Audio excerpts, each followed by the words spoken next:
আসসালামু আলাইকুম। আশা করি সবাই ভালো আছেন। তো আজকে আমরা বিয়ারিং আছে আমাদের বিয়ারিং সম্বন্ধে কিছু আইডিয়া দেওয়া হবে, আর আছে এখান থেকে দুইটা প্রবলেম করা হবে। তো আমাদের সিলেবাস যে ফাইনাল যে সিলেবাস, সেই সিলেবাসে আমরা এই যে journal bearing bearing ball and roller bearing দেখবো, spur gear, bevel gear, worm gear, flexible power transmission, wire rope, brake and clutch. ঠিক আছে, এই কয়েকটা টপিক আমরা দেখব। তো এখানে দেখো, প্রথমে হচ্ছে জার্নাল বেয়ারিং। বেয়ারিংয়ের হচ্ছে কয়েকটা পার্ট আছে। তো এগুলো সাধারণত বিভিন্ন থিওরিগুলো আসবে না, তাই প্রবলেম করার জন্য এগুলো দরকার। তো বেয়ারিংয়ের দুইটা পার্ট থাকে, ঠিক আছে। বেয়ারিংয়ের ভেতর যেটা শ্যাফট, আর বাইরের অংশ শ্যাফটটাকে আবার কি বলা আছে, জার্নাল। ওকে, তাহলে বেয়ারিংয়ের দুইটা পার্ট, একটা হচ্ছে জার্নাল আর একটা হচ্ছে কি শ্যাফট। তো এই জার্নাল বিয়ারিংটাকে কয়টা ভাগে ভাগ করা হয়েছে। একটা আছে ফুল বিয়ারিং, যদি আমার বিয়ারিং যেটা আছে সম্পূর্ণ জার্নাল মানে সম্পূর্ণ শ্যাফটটা জুড়েই থাকে, তাহলে সেটাকে ফুল বিয়ারিং বলা হবে। আর পার্শিয়াল বিয়ারিং হচ্ছে জার্নালের কিছু এরিয়া কভার করবে। বিয়ারিংয়ের যে সারফেস আছে এটা জার্নালের কিছু অংশ কভার করবে। সেন্টারি লোড বেয়ারিং, যদি সেন্টার বরাবর লোডটা আসে সেটাকে বলা হচ্ছে সেন্টার লোডেড বেয়ারিং। আর ইসেন্ট্রি লোডেড বেয়ারিং হচ্ছে সেন্টার বরাবর যেটা আসবে না, এই যে ভিতরে যে শ্যাফট যেটা, সেটাকে বলা হচ্ছে জার্নাল, বাইরের যে অংশটা এটা হচ্ছে বেয়ারিং। আর এই অংশটা কি থাকে, ফ্লুইড থাকে। তো জার্নাল বেয়ারিংয়ে কোনো বল থাকে না, শুধু কি থাকে, লিকুইড ফ্লুইড ফিল্ম অথবা লুব্রিকেশন থাকে, মাঝখানে একটা শ্যাফট থাকে, শ্যাফটটাকে জার্নাল বলা হয়, আর বাইরের অংশটাকে বলা হচ্ছে বিয়ারিং। এখানে কয়েকটা টার্ম আছে, একটা হচ্ছে ডায়ামিটার ক্লিয়ারেন্স। তো ডায়ামিটার ক্লিয়ারেন্সটা হচ্ছে সিডি।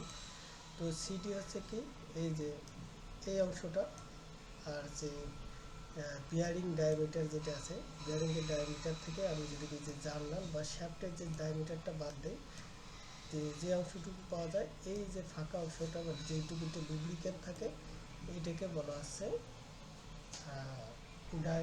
Diameter clearance.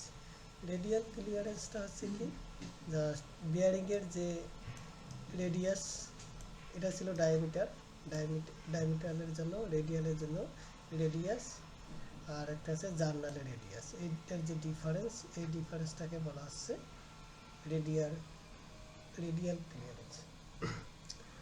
তো এইটা একটা সম্পর্ক কি তাহলে, যে সিআরটাকে মানে রেডিয়ালটা সিডি ভাগ টু, মানে ডায়ামিটারটাকে যদি দুই দ্বারা ভাগ করা যায় তাহলে কি পাওয়া যাচ্ছে, রেডিয়াল পাওয়া যাচ্ছে। এখন হচ্ছে ক্লিয়ারেন্স রেশিও। ক্লিয়ারেন্স রেশিও হচ্ছে আমার যে ডায়ামিটার ডায়ামিটার ক্লিয়ারেন্স, আর হচ্ছে জার্নাল যে ডায়ামিটারটা বা শ্যাফটার যে ডায়ামিটার, এইটার যে রেশিও, এইটাকে বলা আছে ক্লিয়ারেন্স রেশিও। তো সিডি ইকুয়াল কী লেখা যায়, এই ইকুয়েশন থেকে 2CR, আর ডায়ামিটারটাকে লেখা যায় 2R। তো আমরা কি লিখতে পারি, CR বাই আর। তাহলে সিডি বাই ডি ইকুয়াল লেখা যায় CR বাই আর। তো যখন স্থির অবস্থা থাকে তখন বিয়ারিংটা কেমন দেখে, শ্যাফট এবং বা জার্নাল এবং বিয়ারিংটার মধ্যে এই যে লুব্রিকেন্টটা শ্যাফটার নিচে থাকে, আর রানিং অবস্থায় মাঝখানে চলে যায় শ্যাফটটা।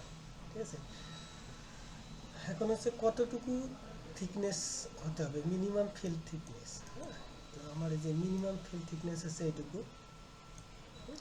তো ইসেন্ট্রিসিটিটা হচ্ছে রেডিয়াল যে ডিস্টেন্স, আর হচ্ছে মিনিমাম ফিল্ম যে থিকনেস, এই থিকনেসটার ডিফারেন্সটাকে বলা হচ্ছে ইসেন্ট্রিসিটি। তো ইসেন্ট্রিসিটি রেশিওটা হচ্ছে ইসেন্ট্রিসিটি ভাগ সিআর, এটাকে বলা হচ্ছে ইসেন্ট্রিসিটি রেশিও। বা এটা আবার লেখা যায় কি, সিআর মাইনাস এইচ নট, এটা ফাইনালি এরকম একটা ইকুয়েশন লেখা যায় 1 minus H naught by CR. CR হচ্ছে, এইচ নট হচ্ছে কি, এখানে মিনিমাম ফিল্ম থিকনেস। এখন তো মিনিমাম ফিল্ম থিকনেসটা আছে যে মিনিমাম থিকনেসের জন্য জানলার এবং বিয়ারির মধ্যে সংঘর্ষ হবে না, মানে ঘর্ষণ যেটা ফ্রিকশন যাতে না হয়। ঠিক আছে। তো বিয়ারিংয়ের কিছু মেটেরিয়াল আছে, সেই মেটেরিয়ালটা বিভিন্ন প্রকার অ্যালয় দিয়ে তৈরি বা সংকর ধাতু, যেটা কপার, অ্যালুমিনিয়াম, অ্যান্টিমনি, টিন, এগুলো বিভিন্ন সংকর দিয়ে অ্যালয় দিয়ে তৈরি হয় বিয়ারিং মেটেরিয়ালটা।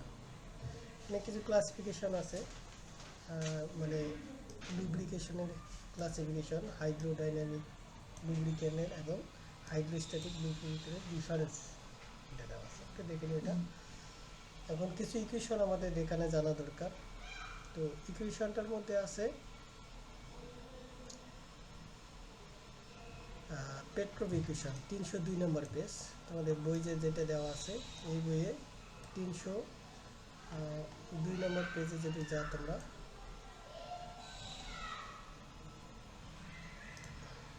এই যে পেট্রোভ ইকুয়েশন এটা দেওয়া আছে এখানে 302 নম্বর পেজ। তো এখানে হচ্ছে নিউটন হচ্ছে কি ভিসকোসিটি, এনএস হচ্ছে এককটা স্পিড, হ্যাঁ, অ্যাঙ্গুলার স্পিড, সেটা হচ্ছে আরপিএস, রিভলিউশন পার সেকেন্ড নিতে হবে। এখানে হচ্ছে পাই। আর এল হচ্ছে লেন্থ, হ্যাঁ, বিয়ারিংয়ের লেন্থটা কতটুকু সেটা। আর সমরফিল্ড নাম্বার 305 নম্বর পেজে আছে সমরফিল্ড নাম্বার।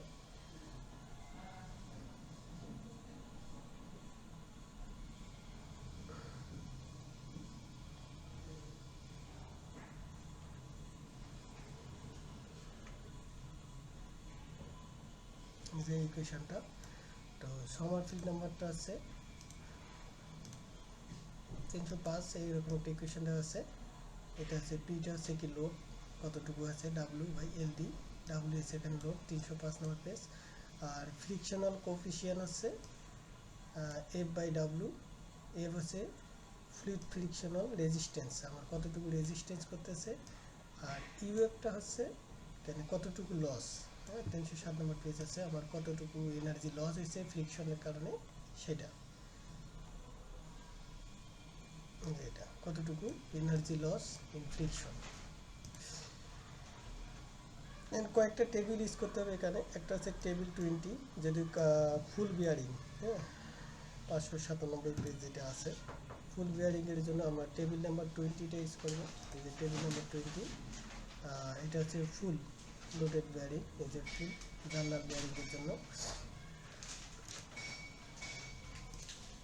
আর 21 নাম্বার টেবিলটা ইউজ করা হবে 180 ডিগ্রি যদি থাকে, আর 120 ডিগ্রি যদি থাকে তাহলে 22, আর 60 ডিগ্রি যদি থাকে 23।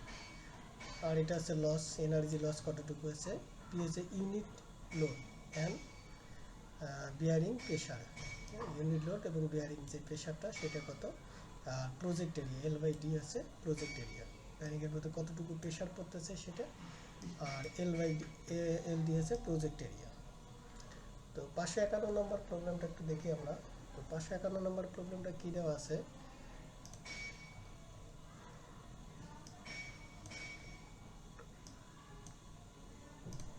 যেখানে যে এ 3x3 ইন ফুল, হ্যাঁ, ফুল বিয়ারিং এখানে বলা আছে। সাপোর্টে লোড 900, সিডি বাই ডি এটা রেশিও দেওয়া আছে, স্পিড দেওয়া আছে, গ্রেড কত দেওয়া আছে, এসি ই 41, কত ডিগ্রি সেলসিয়াস টেম্পারেচার মেনটেন্স করতে হবে, 140 ডিগ্রি সেলসিয়াস। পেট্রোভিকেশন অনুযায়ী লাইটলি লোডেড বিয়ারিংটা complete the frictional torque, frictional টর্কটা কত হবে সেটা বের করতে হবে। আর পাওয়ার কতটুকু লস হয়েছে, পাওয়ার কতটুকু দরকার আমার শ্যাফটটা ঘুরাইতে। আর আছে coefficient of friction, B number হচ্ছে সেম, জাস্ট মেটেরিয়ালটা কী করা হয়েছে, চেঞ্জ করা হয়েছে। তো এগুলো দেওয়া আছে। তাহলে এইরকম ডায়াগ্রাম যদি দেওয়া থাকে, তো প্রথমটা তোমরা হচ্ছে লেন্থ, আর হচ্ছে পরবর্তীটা হচ্ছে ডায়ামিটার। ঠিক আছে, 3x3 মানে প্রথমটা হচ্ছে লেন্থ নির্দেশ করে, পরবর্তীটা নির্দেশ করে ডায়ামিটার। তো এখানে লেন্থ এবং ডায়ামিটার দেওয়া আছে 3, এত এটা দেওয়া আছে, ডাব্লিউর মান দেওয়া আছে, আর গ্রেড হচ্ছে এত, টেম্পারেচার দেওয়া আছে এত, আর ফ্রিকশনাল লস, পাওয়ার, টর্ক, আর ফ্রিকশন কোফিশিয়েন্ট অফ ফ্রিকশন এটা বের করতে হবে। তারপরে আছে মেটেরিয়ালটা চেঞ্জ